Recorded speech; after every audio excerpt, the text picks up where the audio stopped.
बोध हुए एक निरा प्रतिभा को चिन्हिंट से होती सुशांत कुमार पृष्टि महोदय। ओडिशार कोण अनुकोणर प्रत्येक हृदय को स्पर्श करथिबा जातिष्ठ गोसाई को स्पर्श करथिबा हृदय स्थान पाई निरा युग व्यक्तित्व होती श्रीजुक्त सुशांत कुमार पृष्टि महोदय। आज श्री श्री लक्ष्मीनारायण पुटली वैश्य समाज विभिन्न तरफ अजस्र शुभेच्छा सहित शुभकामना एवं अभिनंदन तांकर यही सूक्ष्म वक्तव्य। आरत दुख अप्रमित देखु देखु केबा सहु मो जीवन पछे नर्के पड़ी थाऊ जगत उद्धार हेउ। खाइबाकू अन्न पिंधिबाकू वस्त्र सुस्थ न मिलुछि किछि अधम जीवकू हीन पामरकू केते दिन दया अछि। एई सृष्टि रे स्रष्टा आम मानकू स्थान देइछनि जन्म देइछन्ति एक दुर्लभ जन्म रे मानव जन्म रे जीवन अनेक कष्ट को सही निजर रोगाक्रांत जीवन मध्य जातिष्ठ कार्य करुवा आउ जड़े निरा प्रतिभा होती श्रीजुक्त रवींद्र कुमार साहू महोदय। जे होती सहकारी संगठन संपादक श्री श्री लक्ष्मीनारायण पुटली वैश्य समाज भीमनगर थाना तरफ अजस्र शुभेच्छा सहित शुभकामना एवं अभिनंदन जनाई मु अनुरोध करुच्ची जातिष्ठ गोसाई से मार्गदर्शन प्रदान करेंगे।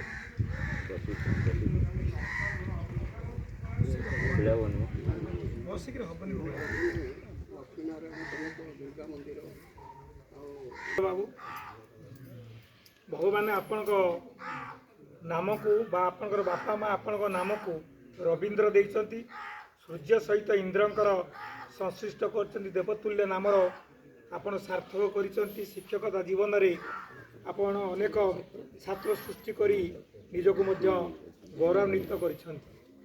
उठरे उठरे उत्कल संतान उठिबु तु केउ दिने पूर्व गौरव पूर्व महिमा पड़ू नाही तोर मने।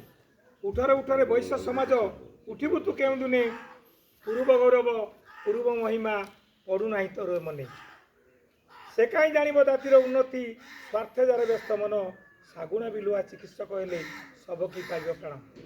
समस्त एक स्रोतरे एक रजुरे बांधि रखी क्षमतार विकेन्द्रीकरण कर नेतृत्व होती श्रीजुक्त रश्मिरंजन साहू आदरणीय सभापति श्री श्री लक्ष्मीनारायण पुटली वैश्य समाज जहाँकर दिग्दर्शन जहाँकर नेतृत्व केवल वैश्य समाज नुहे रोटारियन पाई आवश्यक समाजसेवी आवश्यक एवं जगतसिंहपुर जिलार से जड़े अद्वितीय प्रतिभा। किछि दिन पूर्वर मु जगतसिंहपुर कटिकटा को जाइथिली एवं जगतसिंह बजार रे पूर्व बजार रे थिला सहित समय किछि राष्ट्रपति पुरस्कार प्राप्त शिक्षक एवं किछि अध्यापक अध्यक्ष सहित अधघटाए बिताई से समय श्रीजुक्त साहू का नाम समस्त हृदय स्थान पाइथिला। आसंतु आम जातिर परम हितकांक्षी समस्त को एक रजुरे बांधि रखि नेतृत्व श्री श्री लक्ष्मीनारायण पुटली वैश्य समाज केन्दुपटन आदरणीय सभापति श्रीजुक्त रश्मि रंजन साहू मुखरू ए जातिष्ठ उद्देश्य दुई पद वार्ता पाई वार्तार आम समस्ते सहभागिता हवा यह आज श्री श्री लक्ष्मीनारायण निकट प्रार्थना।